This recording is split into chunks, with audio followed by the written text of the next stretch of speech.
Hi guys, welcome back to my channel. Today I have a guest star with me. She's really not that shy. She's just pretending to be shy right now.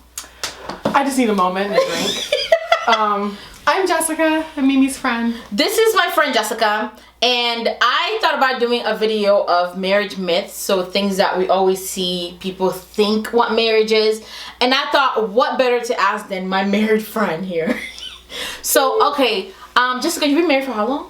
8 years. 8 years. Mm-hmm. Jessica's been married for 8 years, and she's got 2 kids, a beautiful little girl and a boy. Yes. So I thought it would be kind of an opposite of my situation, where she's been married a little bit longer. I haven't been married that long, and she's got kids in her relationship. So it's kind of 2 different point of views. So we have some questions here that, not really questions, so myths. So they're going to be kind of like statements, most likely. Mm-hmm. And we're just going to give our point of views. Now, I will want to add that this is our point of views. This is not everybody's point of views. So if you don't agree with it, it doesn't mean that what we say is set in stone. This is just what we think about this. So, anything else you want to add before we get started? Nope. You think you know your mate before you marry them? You don't. When you get married, it opens a whole can of worms. Worms, snakes, rats, lizards, and animals. Forget worms. Venomous snakes. Venomous come out. Lizards. Thanks, babe. That's so nice. Thank you. Just don't drop the glass. Thank I'm not you the so I'm not much. the glass breaker in this relationship. I'm You just saying are. when To marriage. Yes. We don't know why we did it, but we did it. I got 2 kids. Let's start with the first questions the first myth that we were going to talk about. Okay. Living together is the same as being married. Why don't you take this one, Jessica? Living together is the same as being married, not even close. I lived with my now husband for 2 years, 2.5 years before we were married. I guess when you live with somebody, there's always that feeling that you're still free. You can always get out. Mm-hmm. You can leave. 1 foot out the door. 1 foot out the door. You're not as committed. I still think people kind of don't reveal their true selves completely. Now, I wouldn't recommend not living with your spouse, though. Which I was going to say, because I know people are going to start throwing stones, because I made a video on my channel that said living together before being married. Mm-hmm. And I was saying that it's a great thing to live together before being married. It's fine if you don't want to, but I advise some people to live together. There's so many things that I didn't know about him before we lived together. We lived together for 3 years before we get 2 or 3 years before we got married. And I feel like if I would have went into a marriage and found out all those things and didn't have time to adjust, I was going to panic and possibly do something I was going to regret. I think it's too big of a leap to go from traditional, let's just go on dates, let's just see each other go once in on a while. You live here, I live there, to boom, we live in the same house together. You gotta clean my dirty underwear now. Boom. The best advice I ever got, or words of wisdom, where anybody can make it through the good times. It's those that make it through the hard times. And you kind of get to test out problem solving abilities or skills during that. The second one that we have is a good one. Okay. Sex is more boring in marriage than it is in single life. So basically, sex is more interesting in the single life, or better in the single life, than it is in the marriage. I can answer this one a little bit. I can answer that one too. Go ahead, girl. I find that is untrue, and I really do hope that our parents are watching this video. Because I find that sex in a marriage is much better than when you're single. Not because your souls meet and entwine and you see stars. That's not what it is, okay? That's not it. It's just, the more comfortable you are with someone, the better the sex becomes, in my opinion. I couldn't agree with you more. Yeah. And that's what I was going to say. Even after the newlywed phase, which is the fun phase that you're in, the more you know somebody, the better it is, the more comfortable you are with yourself. I find that for me, in my experience, when I was single, it was super nerve-wracking getting naked in front of that person for the first time. It was okay, Miss Hot Body. Years I played ago, volleyball. My body was snatched. Keyword was. What had happened Okay, was. we didn't have all snatched volleyball bodies. 2 kids. Humongous children. One was 10 pounds. I'm just saying.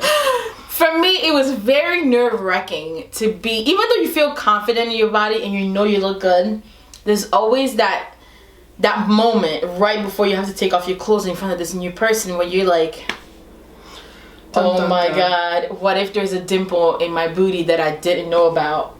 And he's gonna be like, what are those? That is not what he's gonna say.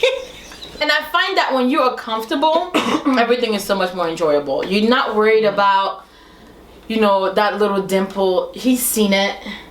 He ain't worried about it. He's trying to hurry up and get it done before football starts. Clearly. Getting rid of your inhibitions and being not only comfortable with yourself, but comfortable with your spouse enough to, fly your freak flag. Let your freak flag fly. You don't feel judged, like if I like to do this or, Or if I want to try this, he's going to be like, ew. Give me the side eye. Like, what kind of heifer are you? What is all of this? Whereas in marriage... Who you done this with? Right? Who you practice? You're a little too good at that. So, but... Where'd you learn this? YouTube. This is a good one that I want you to take, Jessica. Okay. Having a child will bring your marriage and your bond closer. I don't have a child, so I'm going to let Jessica take this one. Okay, I have 2. And this one is tricky. I'm going to say no. Not because having a child doesn't bring you close together. It does. It's a connection that is divine that you can't create any other way. But when you bring a child into the relationship dynamic, there's stress, strain, reality, maturing that you have to go through. And when you have a child with somebody, at least for me, I was blessed to have a child with someone that I know is strong and it's going to be there for me, that it's going to make everything tougher. Mm-hmm. Things get harder when you add any other person into the dynamic. So a lot of people think, having a baby, if we're having problems, let's throw a baby in the mix. No. It works the opposite way. And I will say this, I don't have kids, but we hope to have children, to be blessed with children one day. But my biggest worry is, and I don't think I ever told you this or anybody this, my biggest worry about having a baby is that I'm so used to having my husband's attention all the time. I'm afraid that when that baby comes along, he's going to be so into the baby that he's going to forget all about me. I could see how you would think that. I don't think that's what happened, at least not from what I've seen and from a lot of people that I know. Both of you will look at the baby. I think that, you see each other differently. Mm-hmm. When I saw my husband with our daughter, we had our daughter first, protecting her, looking out for her, it made me love him in a different way. I know that he said the same thing about me. So it's just a different type of love. Then another thing is, we don't go to bed angry. We do. We do. We try not to, because if it's something that you can solve within the same day, it's obviously not good to drag it on to the next and to the next and to the next. And I think when you get married, you start knowing how to pick your battles. You start knowing when something is big enough to argue over it, when something is big and you're just like, you know what, don't worry about it. I know that when it's my time of the month, everything is a big deal, and I'm probably going to be angry the whole freaking time. Every time it's my time of the month, my husband knows before I do, accuses me of it's your time of the month, which ensues a fight. And he's always right. Sometimes you argue and it's late at night. And you gotta go to bed. Sometimes you just fall asleep. Yeah, I'm just tired if I want to sleep like this. I don't know. It depends on what happens. Sometimes we get in a big argument and we'll really be upset, but I can't sleep unless I sleep underneath him. So sometimes I just have to cuddle and deal with it. Next question. Your true love will automatically know what to say to make you happy, because he's your true love.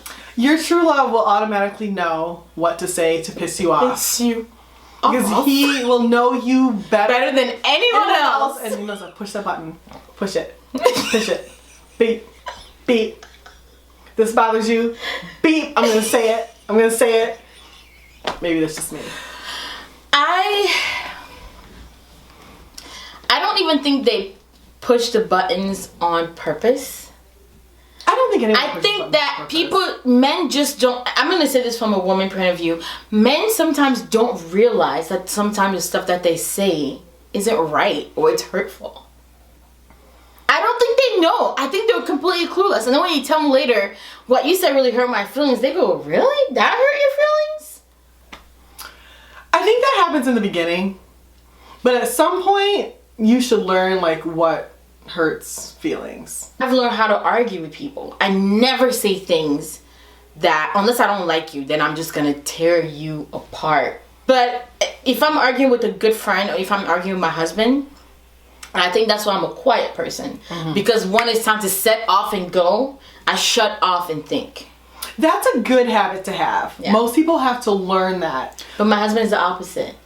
He sets off and go. And it makes him even more mad when I shut down and I'm like, no. Usually I don't wanna one talk right person in a relationship that I found talking to my friends, talking to parents, older, marriage mentors, one person has a fiery personality, the other person is more passive. I'm fiery with my husband, passive in other ways. She is so passive with everyone else. This girl is so passive. I just believe in being friendly. Nothing bothers this girl. Remember when I was telling you guys a story of the waitress at the restaurant that dogged us and talked to us about our hair, talking about, oh, I love your hair, but I know it's fake. If you want to see that video, I would link it up here so you guys can go watch it. But this is the friend that I was with, and she was totally not offended. She was like, she just doesn't know any better. Because I have the fakest head full of synthetic foolishness you have ever seen in your life. And I was just happy to receive a compliment. I was so upset, but Jessica never gets offended. Not by anybody else. Only my husband can get to me because I love him.